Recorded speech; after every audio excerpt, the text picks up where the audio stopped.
Assalamualaikum warahmatullahi wabarakatuh. Perkenalkan, kami dari kelompok 2 ingin mempresentasikan hasil kerja kelompok kami, yaitu tentang analisis laporan keuangan dari PT Indofood Tbk. Sebelum itu, perkenalkan anggota kelompok kami, dengan saya Dewi Saramelia. Saya Dewi Febriani Aulia Putri.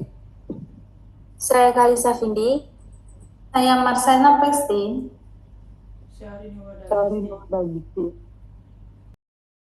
Sebelum masuk ke analisis, mari kita lihat profil dari PT Indofood Tbk. Dunia tempat kita hidup tumbuh dengan cepat dan berubah dalam banyak hal. Akibatnya, dunia terus-menerus menghadapi tantangan pangan, gizi, dan sumber daya. Kami berupaya keras untuk menyediakan solusi pangan berkelanjutan bagi Indonesia dan dunia. Sebagai perusahaan solusi pangan menyeluruh, kami memanfaatkan 4 kelompok bisnis strategi yang saling melengkapi. Dengan semangat karyawan dan mitra kami hanya menyediakan produk-produk dengan kualitas terbaik. Banyak merek kami yang menyandang status top of mind di Indonesia dan juga telah memperoleh kepercayaan dan kesetiaan dari jutaan konsumen selama beberapa dekade. Grup distribusi Indofood memiliki jaringan terluas di Indonesia dan melalui unit operasi internasional. Produk-produk kami hadir secara global dari waktu ke waktu melalui berbagai generasi. Kami telah menyehatkan masyarakat dengan produk-produk kami dan berkontribusi pada kesejahteraan masyarakat. Di seluruh operasi, kami memelihara sumber daya manusia dan melestarikan sumber daya lingkungan. Grup Indofood juga berdistribusi dalam memperkuatkan ekonomi Indonesia dengan memberdayakan usaha kecil dan menengah untuk mitra. Kami membina hubungan baik dengan petani kecil untuk menjamin ketersediaan dan kualitas bahan baku. Tidak hanya menyediakan produk-produk yang diperkaya nutrisi, Indofood sangat berkomitmen untuk meningkatkan gizi bangsa. Kami melayani masyarakat dengan memberikan layanan kesehatan gratis untuk ibu dan balita, serta pendidikan tentang nilai-nilai gizi. Setiap hari adalah kami yang berbeda karena kami menjadi lebih besar dan lebih baik.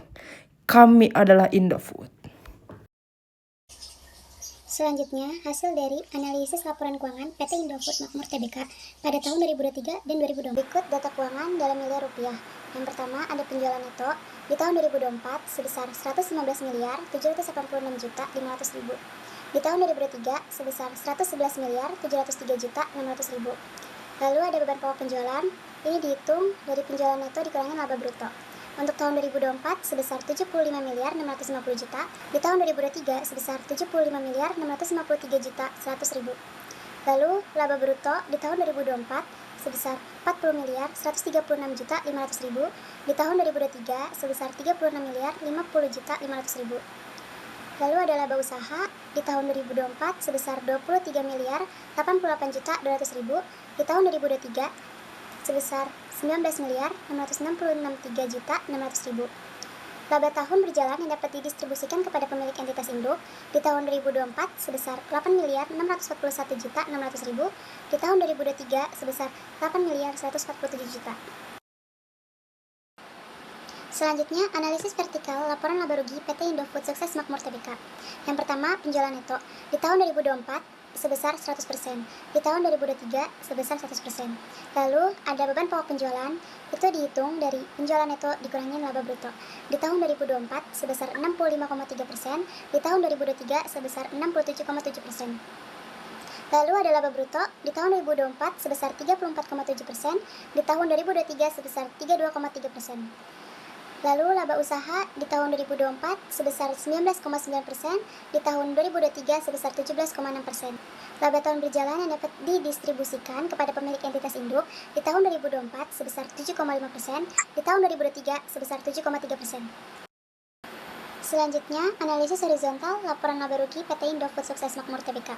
Yang pertama, penjualan neto di tahun 2024 sebesar 115 miliar 786 juta 500 ribu. Di tahun 2023 sebesar 111 miliar 703 juta 600 ribu.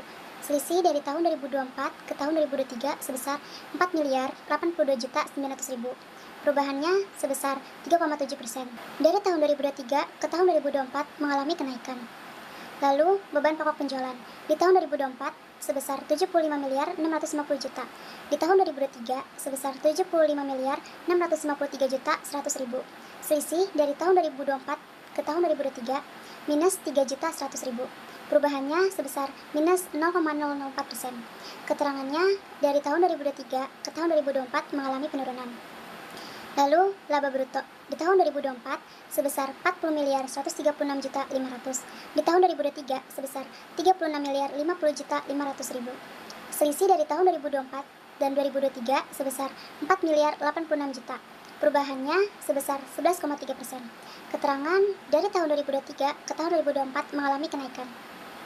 Lalu, ada laba usaha di tahun 2024 sebesar 23 miliar 88 juta 200 ribu. Di tahun 2023 sebesar 19 miliar 663 juta 600 ribu. Selisih dari tahun 2024 dan 2023 sebesar 3 miliar 424 juta 600 ribu. Perubahannya sebesar 17,4%. Keterangannya dari tahun 2023 sampai 2024 mengalami kenaikan. Lalu, laba tahun berjalan yang dapat didistribusikan kepada pemilik entitas induk di tahun 2024 sebesar 8 miliar 641 juta 600, di tahun 2023 sebesar 8 miliar 147 juta. Selisih tahun 2024 sampai 2023 sebesar 494 juta 600. Perubahannya sebesar 6,1%. Keterangannya dari tahun 2023 ke tahun 2024 mengalami kenaikan. Selanjutnya, analisis rasio keuangan dari PT Indofood Makmur Tbk pada tahun 2024 dan 2023. Yang pertama ada rasio likuiditas, yaitu current ratio. Current ratio rumusnya aset lancar dibagi liabilitas lancar. Pada tahun 2023, aset lancarnya sebesar 63.101.797. Liabilitas lancarnya sebesar 32.914.504. Current ratio di tahun 2023 sebesar 1,92 kali. Pada tahun 2024, aset lancarnya sebesar 79.765.476. Sedangkan liabilitas lancarnya sebesar 37.094.061. Current rasionya sebesar 2,15 kali. Lalu ada quick ratio.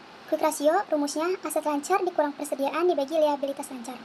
Pada tahun 2023, aset lancarnya sebesar 63.101.797, persediaannya sebesar 279.829, dan liabilitas lancarnya sebesar 32.914.504. Jadi, quick ratio di tahun 2023 sebesar 1,91 kali.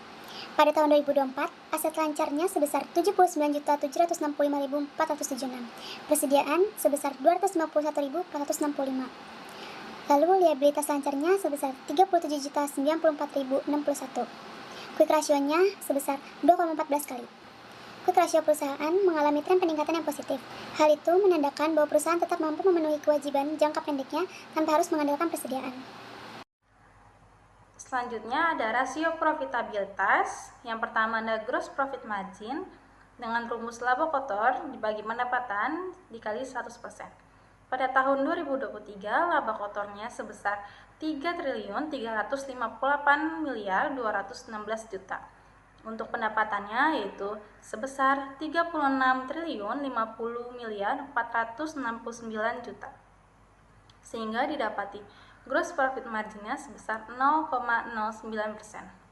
Pada tahun 2024, laba kotornya sebesar 4.837.828 juta.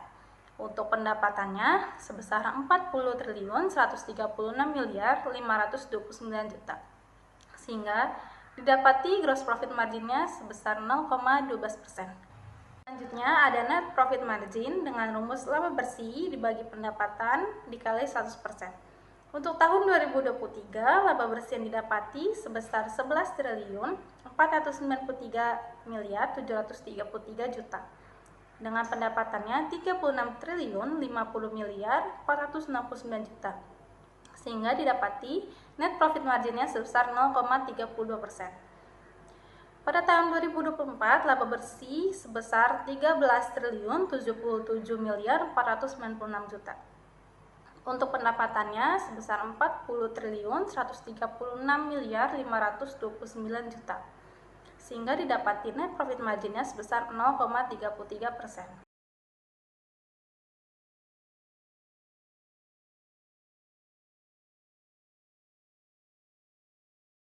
Selanjutnya, ada return on asset dengan rumus laba bersih dibagi total aset dikali 100%. Pada tahun 2023, laba bersihnya didapati sebesar 11.493.733 juta. Untuk total asetnya sebesar 180.587.957 juta. Dengan didapati return on assetnya 0,06%. Pada tahun 2024, laba bersihnya sebesar 13.077.496 juta. Dengan total asetnya 201.713.313 juta. Didapati return on assetnya sebesar 0,06%. Selanjutnya ada return on equity. Dengan rumus laba bersih dibagi ekuitas pemegang saham dikali 100%. Selanjutnya ada return on equity dengan rumus laba bersih dibagi ekuitas pemegang saham dikali 100%. Untuk tahun 2023 laba bersihnya sebesar 11.493.733 juta. Dengan ekuitasnya sebesar 59.193.013 juta. Didapati return on equity-nya sebesar 0,19%. Pada tahun 2024, laba bersihnya sebesar 13.077.496 juta. Didapati ekuitasnya juga sebesar 65 ada rasio 113 miliar yang pertama ada debt to equity rasio dengan rumus total utang dibagi ekuitas dikali 100%. Pada tahun 2023 total utang yang dimiliki sebesar 86.123 miliar 66 juta. Untuk ekuitasnya sebesar 100.464 miliar 891 juta. Didapati debt to equity rasionya sebesar 0,86 kali. Untuk tahun 2024, total utangnya yang dimiliki sebesar 92.722 miliar 30 juta. Untuk ekuitasnya sebesar 108.991 miliar 283 juta. Didapati debt to equity rasionya sebesar 0,85 kali. Selanjutnya ada debt to asset ratio, di mana rumusnya total utang dibagi total aset dikali 100%. Tahun 2023 total utangnya sebesar 86.123 miliar 66 juta. Untuk total asetnya sebesar 186.587 miliar 957 juta. Didapati debt to asset rasionya sebesar 0,46%. Pada tahun 2024 total utangnya sebesar 92.722 miliar 30 juta. Untuk total asetnya sebesar 201.713 miliar 313 juta. Didapati debt to asset rasionya sebesar 0,46%. Selanjutnya ada times interest earn ratio, di mana rumusnya laba operasional dibagi beban bunga. Tahun 2023 laba operasionalnya sebesar 19.663 miliar 598 juta. Untuk beban bunganya sebesar 3.524 miliar 625 juta, sehingga didapati times interest earn rasionya sebesar 5,58 kali. Pada tahun 2024 laba operasionalnya sebesar 23.088 miliar 184 juta. Untuk beban bunganya sebesar 6.192 miliar 226 juta, sehingga didapati times interest earn rasionya sebesar 3,73 kali. Selanjutnya ada rasio aktivitas. Yang pertama ada inventory turnover, yaitu harga pokok penjualan dibagi persediaan rata-rata. Pada tahun 2023, harga pokok penjualnya sebesar 75.653 miliar 142 juta. Untuk persediaan rata-ratanya sebesar 15.865.435 juta, sehingga didapati inventory turnover-nya sebesar 4,77 kali. Pada tahun 2024, harga pokok penjualnya sebesar 75.649.996 juta. Untuk persediaan rata-ratanya sebesar 16.583.699 juta. Untuk inventory turnover-nya didapati 4,56 kali. Selanjutnya ada total asset turnover, yaitu rumusnya pendapatan dibagi total aset. Pada tahun 2023, pendapatannya sebesar 111.703.611 juta. Untuk total asetnya sebesar 186.587.957 juta, sehingga didapati total aset turnover-nya sebesar 0,59 kali. Pada tahun 2024, pendapatannya sebesar 115.786.525 juta. Total asetnya sebesar 201.713.313 juta, sehingga didapati total aset turnover-nya sebesar 0,57 kali. Selanjutnya ada receivable turnover, yaitu rumusnya pendapatan dibagi piutang rata-rata. Pada tahun 2023, pendapatannya sebesar 111.703.611 juta.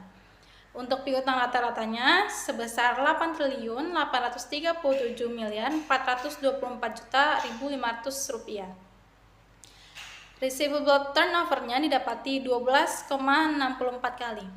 Untuk tahun 2024, pendapatannya sebesar 115.786.525 juta.